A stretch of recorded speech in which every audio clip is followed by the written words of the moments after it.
Vale, uno de mis fabricantes favoritos de cámaras web, Osspot, acaba de lanzar discretamente la que creo que es probablemente la cámara web con movimiento horizontal, vertical y zoom más barata de la historia, por unos $99, que tiene seguimiento automático en lugar de seguimiento por control remoto. Y yo diría que se ha adelantado a su tiempo, ya que puede grabar a 1080p a 100 fotogramas por segundo. Entonces, ¿es buena? Bueno, vamos a averiguarlo.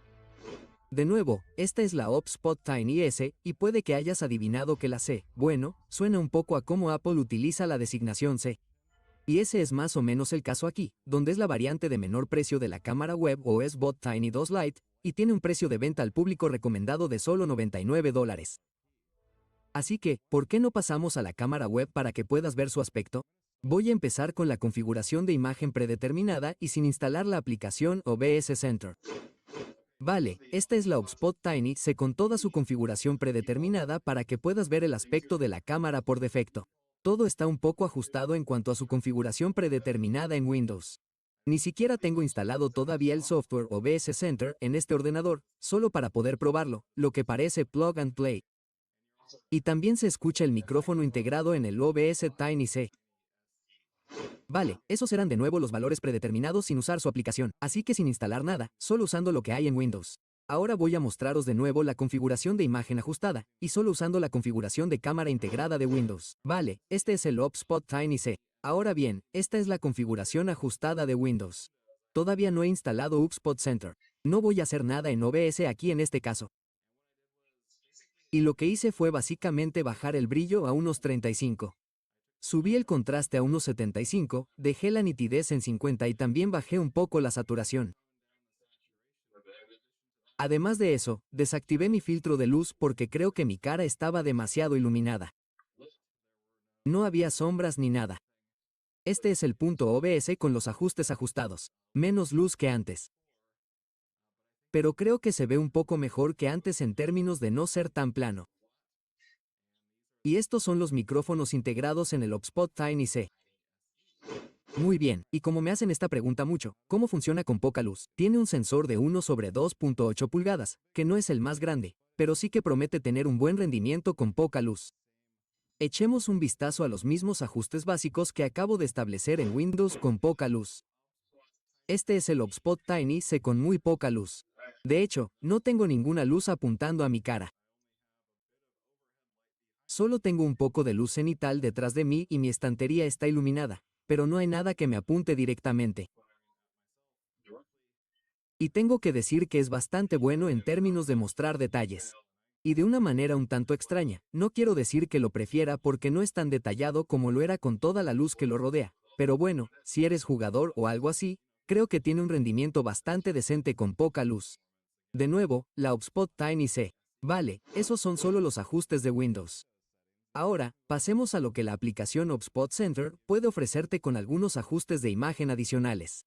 Vale, esta es la Osspot Tiny C. Esta vez, he ajustado los ajustes en Osspot Center. La principal diferencia que he hecho aquí, porque tiene algo de ajuste HDR involucrado en términos de cómo está construida la cámara, es que he activado el HDR. Normalmente, no activaría el HDR, especialmente en una cámara web de 1080p, porque tenderá a hacer cosas como con las luces detrás de mí o, de hecho, reducirá el rango dinámico de forma extraña en comparación con no tenerlo activado. En este caso, creo que en realidad aportó más sombras y más rango dinámico, como se supone que debe hacer dado su nombre, alto rango dinámico o HDR. Bajé la compensación de la exposición a solo 0.3. Está un poco por debajo de 0 y un poco más baja. De esta manera, también se atenuó un poco la iluminación en términos de dureza. Y ajusté algunas cosas en la propia cámara. El contraste lo subí a 60. Ese 60 hizo que los negros se vieran un poco más negros y que las cosas se vieran un poco más como las veo. Bajé la saturación de 3 a 47. Estaba en 50 por defecto. Y ajusté la nitidez a 55, que es una especie de arma de doble filo porque normalmente eso hará que cosas como, por ejemplo, el fondo se vuelva granulado y tal vez la nitidez de mi cara mejore. En este caso, creo que es un buen equilibrio en términos de subir un poco, como 5. Y el fondo todavía me parece bastante nítido. Quizás un poco granulado, pero no está mal. Y dejé el tono como estaba en 50. Ahora bien, normalmente OP probablemente tiene los mejores ajustes de fábrica en términos de imagen. Así que notarás que casi todos los ajustes, con la excepción del contraste, están dentro de un margen de más o menos el 10% de sus valores predeterminados. Así que creo que la imagen se ve bastante bien, y este es el micrófono de nuevo. Y estoy en el modo de distancia de radio estándar. No estaba cerca de forma predeterminada. Lo moví a estándar solo para ver cómo suena. Parece que no se está cortando ni nada. Así que este es el micrófono predeterminado en la OBS Tiny C con la imagen de HubSpot Center. Vale, tengo que decir que esta es probablemente la implementación más útil de HDR, al menos la que he experimentado en una cámara web. El 99% de las veces desactivo el HDR si tengo esa opción disponible. Porque, irónicamente, aunque se supone que significa un alto rango dinámico, la función tiende a darme un rango dinámico más bajo y aplana bastante la imagen y las sombras, al menos según lo que puedo ver en mis monitores. Quizás si tengo un monitor HDR mejor, se verán, pero al menos en mis pruebas, el HDR tiende a ser una gran decepción en casi todas las cámaras web. En el mundo de los OPS, llaman a esta función HDR escalonado, donde la cámara captura simultáneamente diferentes niveles de exposición y los combina. Según tengo entendido, así es como funciona el HDR en general y hay un par de capas diferentes de HDR. Por eso muchos sensores con capacidad 4K se colocan en cámaras que solo pueden alcanzar un máximo de 1080p, porque usan esa capacidad y procesamiento adicionales para crear una segunda capa para HDR. Ahora bien, mi suposición aquí también es que esta cámara probablemente habría sido capaz de 4K, pero HubSpot ha optimizado el firmware y el software para producir los mejores resultados a 1080p, que es probablemente lo más útil para la mayoría de las aplicaciones de streaming o reuniones en línea, al tiempo que mantiene la mayoría de las capacidades de software y seguimiento de sus cámaras PTZ más caras. Y, en comparación con las otras cámaras PTZ pequeñas de HubSpot, la mayor diferencia aquí es realmente la resolución máxima, que es 1080p, algo que realmente no han ofrecido desde la Tiny PTZ original, donde tenían una versión 4K y una 1080p.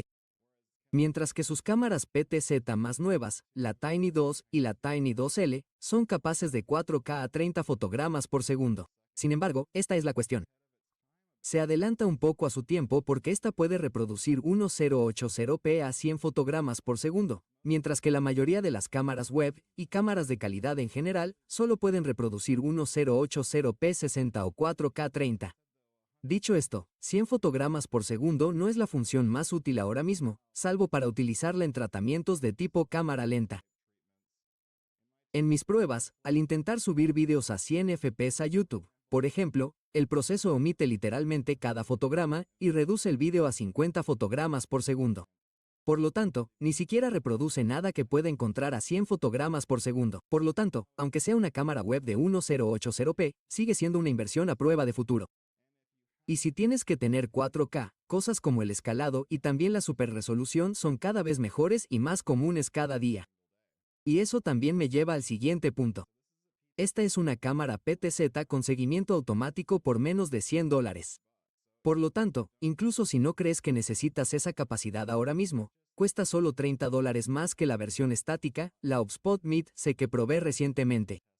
Y puedes comprobarlo con el enlace en la pantalla. Sin embargo, con esta tienes ese estupendo estabilizador de 2 ejes que te seguirá e incluso admite funciones como el seguimiento de la mano o el seguimiento de la parte inferior del cuerpo, ese tipo de cosas. E incluso puedes usar el seguimiento por zonas, que de alguna manera fija la cámara en una posición.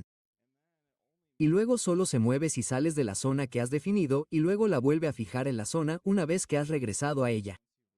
Deja que te muestre cómo funciona. Muy bien, esta es la HubSpot Tiny SC.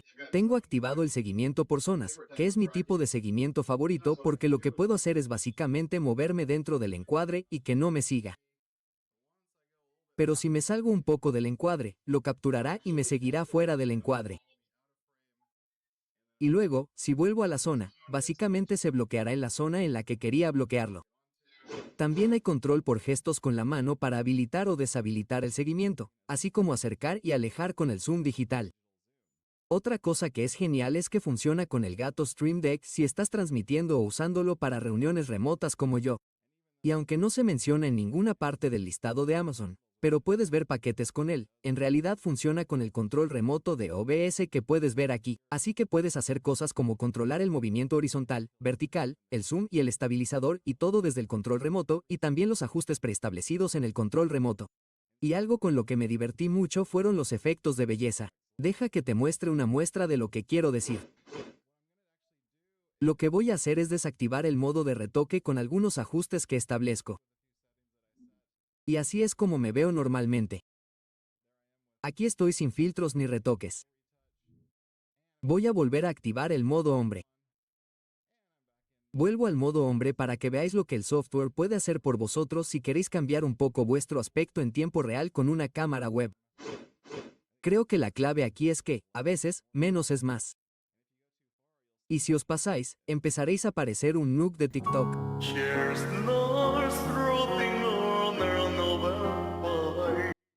Ahora bien, si estáis buscando una buena cámara web versátil, aunque ahora mismo no queráis la función de seguimiento automático ni PTZ, es una elección estupenda. Siempre podéis desactivar el seguimiento automático si no lo necesitáis ahora mismo, o configurar ajustes preestablecidos para que apunte, por ejemplo, a la posición habitual de vuestro escritorio, de arriba a abajo si queréis ver un teclado o cosas en las que estéis trabajando en él, o simplemente moverla manualmente en el software o con el mando a distancia. Para mí, es una obviedad comprar algo así por su precio. Probablemente sea la mejor cámara web económica del mercado ahora mismo. ¿Estás de acuerdo?